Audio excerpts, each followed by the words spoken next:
औज़ु बिल्लाहि मिनश शैतानिर रजीम बिस्मिल्लाहिर रहमानिर रहीम रब्बि इश्रह ली सदरी व यस्सिर ली अमरी वहलुल उक़दतम मिन लिसानी यफ़क़हू क़ौली। बहुत से लोग इस तलाश में होते हैं कि उन्हें एक अच्छा डॉक्टर मिल जाए।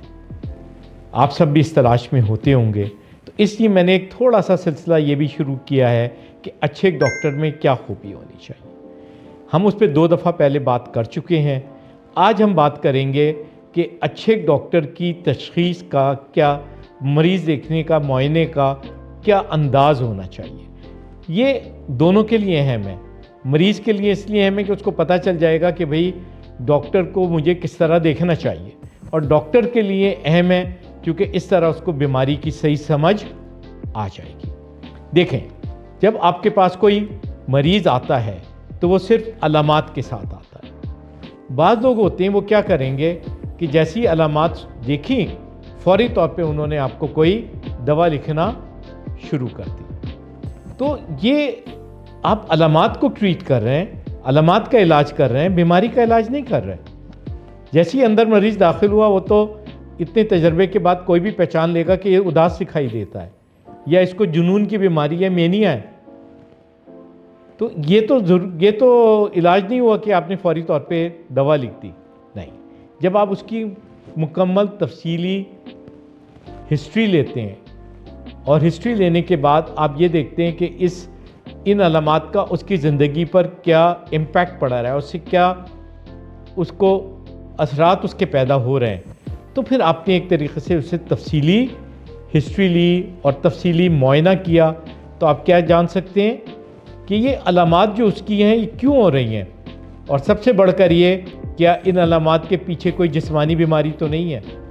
क्योंकि मैंने आपको बताया साइकेट्री में भी सबसे अहम चीज़ ये है कि हम ये देख लें कि ये जहनी बीमारी है या जिस्मानी बीमारी है। तो अगर कोई आदमी जुनून के साथ आता है, अलामात के साथ, या डिप्रेशन की अलामात के साथ आता है, मुमकिन है उस डिप्रेशन वाले को हाइपोथायराइडिज्म हो, मुमकिन है उस जुनून वाले को फ्रंटल लोब ट्यूमर हो, जो आप मिस कर दें। क्यों मिस कर दें? क्योंकि आप तो सिर्फ अलामात का इलाज कर रहे हैं, आप उसके पीछे बीमारी की तरफ नहीं जा रहे। तो एक अच्छे डॉक्टर को पहले क्या करना है? अलामात के बारे में उसकी मुकम्मल हिस्ट्री और असेसमेंट करना है। उसके बाद उसने देखना है कि इसकी बुनियाद पे ये तशख़ीस करूं कि असल में इसकी बीमारी है क्या। पहले हमने जिस्मानी बीमारियों को देखना है, उनके बाद देखना है कि कोई जहनी बीमारी कौन सी है। तो ये हो गया। बहुत से डॉक्टर यहाँ पे रुक जाएंगे कि हमने अलामात भी देख ली और हम तशख़ीस तक भी पहुँच गए। नहीं, इसके बाद तीसरी जो चीज़ अहम है कि ये उसकी ज़िंदगी में जहनी तनाव की वजूहात क्या हैं, स्ट्रेसेस इन लाइफ क्या हैं उसके। मुमकिन है एक आदमी आपके पास आया, उस आदमी को आपने देखा और आपने देखा कि इसमें तो उदासी की अलामात है। बड़ा आसान सा काम हो गया। आपने उदासी की अलामात के ऊपर फिर पीछे देखा आपने कि उसकी जिस्मानी अलामात, ये जो जिसने शुरू में ही दवा लिख दी, वो तो फिर उसने तो बहुत ही आसान काम कर लिया और गलत काम किया। उसके बाद उसने देखा कि इसकी उदासी की वजूहात क्या हैं, ये कोई अलामत है या ये डिप्रेशन की खुद से बीमारी है। और फिर उसने देखा कहीं इसको हाइपोथायराइडिज्म वगैरह तो नहीं है।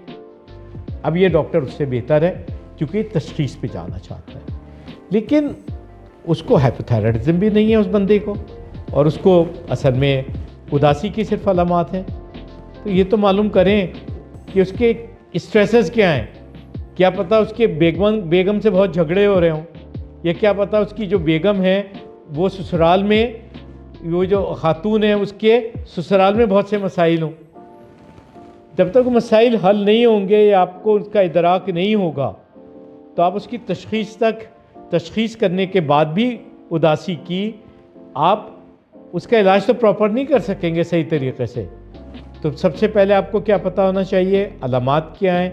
नंबर 2, आपको तशख़ीस पे जाना है, जिसमें आपने जिस्मानी बीमारियों को रूल आउट करना है। तीसरा ये कि आपने उसके स्ट्रेसेस को देखना है और उन स्ट्रेसेस को भी अपने इलाज का हिस्सा बनाना है कि मैं इन स्ट्रेसेस से किस तरीके से मरीज़ को इन स्ट्रेसेस के बारे में समझाऊं और किस तरीके से हम उस स्ट्रेसेस को दूर कर सकते हैं।